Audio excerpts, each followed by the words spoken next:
I forgot. Welcome everybody to the last talk of the session on Amnesia towards machine learning models that can forget user data very fast. So this talk is a bit different from the previous talks because I'm not going to talk about how we can use machine learning to improve databases, but I'm going to talk about some privacy aspects that occur when we use database-backed, when we have database-backed applications that also apply machine learning. First, I'm going to motivate why we need to remove user data from machine learning models. I'm going to give an example from a book recommendation case. Then I'll explain how to do this using so-called decremental learning. And in the end, I'm going to give some outlook on future work. So as you all probably know, nowadays machine learning-based systems are deployed in increasing numbers in the real world, and they participate in many critical decision-making processes, like for example in credit scoring or in making hiring decisions. And many of these scenarios actually involve sensitive personal data, for example financial data or demographic data in the credit scoring case. And there are many discussions about the privacy aspects of this, and in many countries there is actually laws that allow us as users that are processed by these systems to request the deletion of our personal data. For example, in Europe there is the GDPR laws now, the so-called right to be forgotten, where you can go to a data processing company and then ask them to delete all the personal data about you. Now the problem is that in many cases we don't only have data stored in databases, but we also have machine learning models trained on the data in these databases. And the question that this work is covering is how do we reliably remove user data from applications that also contain machine learning models? Because in many cases it's not sufficient to just delete the data from the primary data store, such as the relational database, but we also need to make sure that there are no more traces of these data stored in the machine learning models. Because in many cases, machine learning models can be considered a lossy, compressed version of the actual data. So in this work, we argue that upon deletion of the data from a database, we must also update the machine learning models. Because otherwise, in some cases, these models could be used by a malicious person to make elaborate guesses about the deleted data, maybe even restore the deleted data. That might sound a little bit abstract, so I've prepared an example for you. So this is a made-up example, but it's based on a real public data set. So the data set that I used for this is called the Good Books data set. That contains 6 million ratings for 10,000 books from 50,000 de-identified users. And I digged a little bit through this data set, and I found that there is this one user, 51881, and this user has read the 4 following books: 13 Reasons Why, Speak, All the Bright Places, and a book called My Heart and Other Black Holes. And this information might be considered highly sensitive because actually all these books are about teenage suicide. So we can imagine that this might be a teenager that had some mental or some psychological issues, and somehow this is reflected in this database of book ratings. And now it could be that either the teenager or the parents of the teenager become aware of this and basically ask the company to remove this data from the database because they don't want data about the mental issues of their child to be available on the internet. And maybe the database looks like this. We have a table of books and we have a table books read, which basically contains the interactions between users and books. And the company would just remove the interaction data for that user from the books read table and think that they would be fine and that basically this information is gone now. But the problem might be that there could be machine learning models around that have been trained on the original data and that have not been updated. And one example of such a machine learning model could be a recommendation model. In this case, a model using a technique called user-based collaborative filtering, where we basically compute one big matrix that has similarities between users, and these similarities basically in some sense correspond to the overlap between the reading histories. In that case, it's the Jacquard similarity between the reading histories.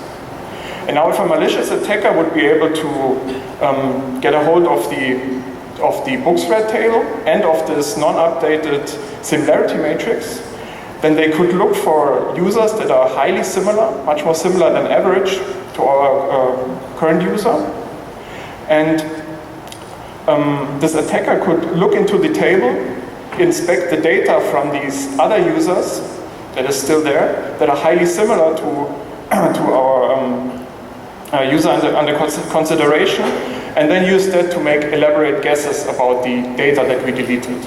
Because then there must be a high overlap between these users, and then if some books occur very frequently in the reading histories of these other users, that's a very strong sign that this data might also have been in the original data that we deleted. So in a sense, we also need to make sure we remove this data from the machine learning model. So for this model, it's very, very simple, because we can just remove the row and the column that correspond to that user, and we would be done. But for other models, it might be more difficult. And if we formalize this a little bit, then it's actually something that's also a little bit studied in the machine learning community, where this is referred to as decremental learning, basically the opposite of incremental learning. In the paper, we formalize this a bit. We say we have some input data D that comprises of the data of M users. We have some learning procedure, some machine learning pipeline T-learn, that learns some model F from this data.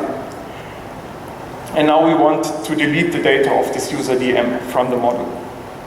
Now obviously there's a trivial solution to this problem. We can just retrain the model from scratch without the data of that particular user. That would give us some model F prime, and that's basically has never seen the data of that user.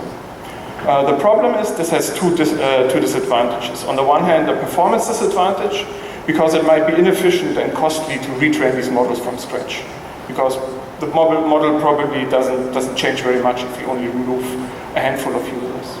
And on the other hand, it has also operational implications, because usually the deployed model is separated from the training data, and then if you need to retrain this model, then you need to re-access the training data and execute some complicated deployment procedure. So what we would like to have, and what we explore in this paper, is some cheap decremental update procedure, which we call T-forget, which takes the existing model F and the data that we want to delete from it, and just updates this model in a hopefully cheap way. And then the result would be the same as if we would have retrained this model from scratch. But we can do this very fast, and maybe we can even do it online on the deployed model. And in the paper, we describe such decremental update procedures for 3 models from different machine learning use cases. So we do this for item-based collaborative filtering, another popular recommendation algorithm.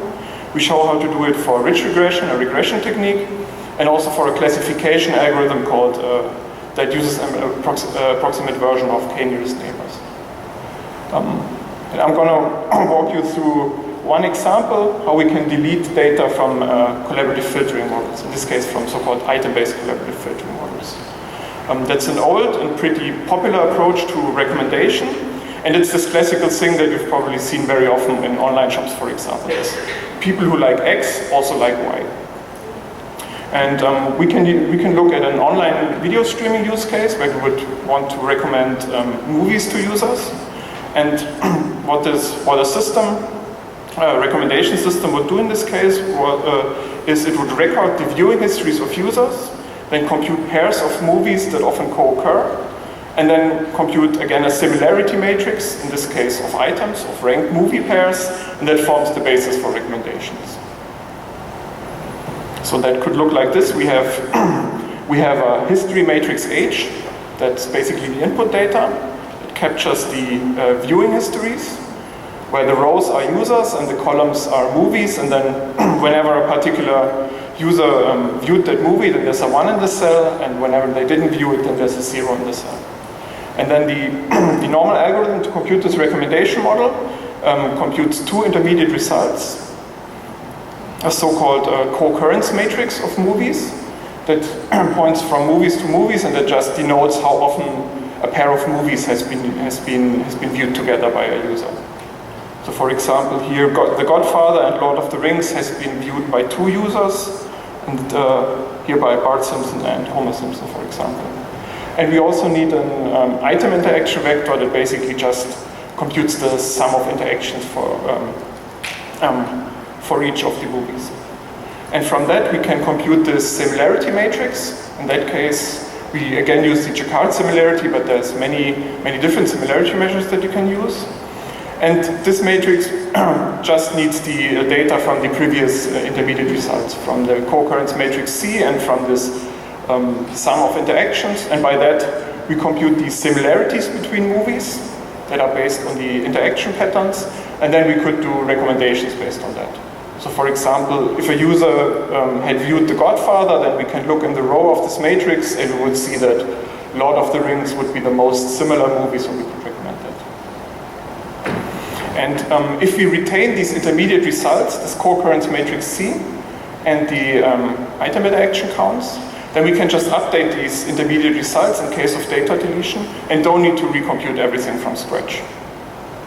So in that case, we could assume that maybe the data of the second user needs to be deleted because they issued such a deletion request. And then we can just look into this data, and there's only one co-occurrence in the viewing history of that user. So only the movie Lord of the Rings and the movie 12 Angry Men co-occurred there. So we just need to update 2 entries in our co-occurrence matrix. We decrement the count there. We update the 2 entries in this interaction count vector.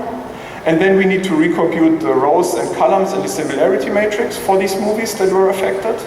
But that's only 2 rows and columns here. So this update is much faster than if we would retrain the model from scratch, especially if we had millions of users, but we get exactly the same result.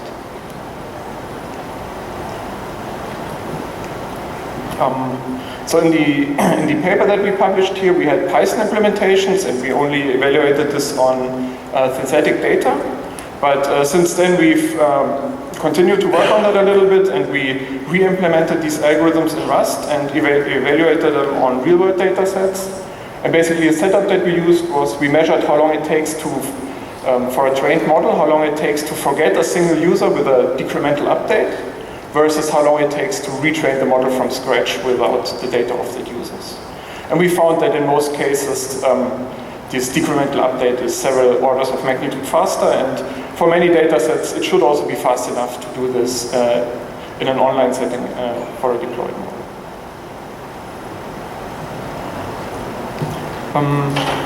So there's one drawback of this work, and that is the generality of this approach, because in order for this approach to be efficient, we need algorithms that have so-called sparse computational dependencies, which basically means that if we remove a piece of user data, then you can somehow constrain the part of the model that you need to recompute, and you don't need to recompute the model as a whole.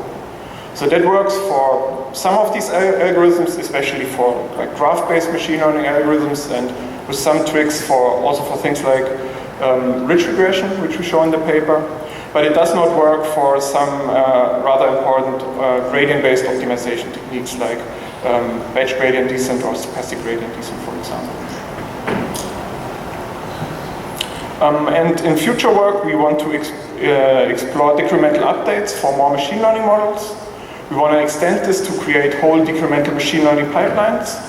And we're also currently in the process of implementing this in differential data flow, where we already contributed one of the algorithms as an example. So I hope you like the idea that I'm happy to take questions now, and the Rust implementation of our algorithms is available open source. You can contact me on Twitter or via the web, or just talk to me. And I would also like to recommend our talk tomorrow to you on intermediate representation for optimizing machine learning pipelines, where we're going to talk about how to optimize machine learning pipelines that have both relational and linear algebra operations. Thank you.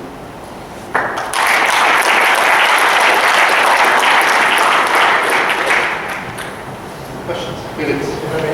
So just a short question. I wonder if you can use your method to also judge the exposure of an individual user in the data set. So how important is it when I remove that person from the model?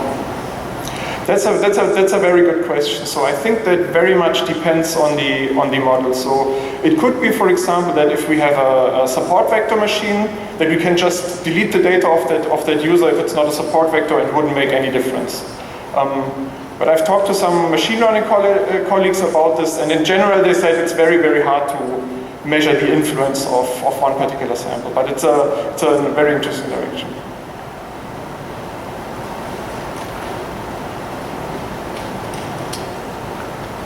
Any last questions? Yes, one more. Can you please walk through how an attacker could reverse engineer the item-based collaborative filtration using like a similar methodology that was used for the user-based collaborative filtering we have example? So the question was how they could reverse engineer that? In the item-based filtering, collaborative filtering. That's a good question. I think they could basically recompute this matrix from the data where some entries are deleted, and then they could identify the entries that have changed. And then depending on the similarity measure, I think, I would have to think about it long, but I think you can somehow formulate this as an optimization problem and then maybe find the most likely data entries that would explain the difference. You use the data with the deleted member or the deleted user or without? Without the deleted user data. Okay, thank you. Next question.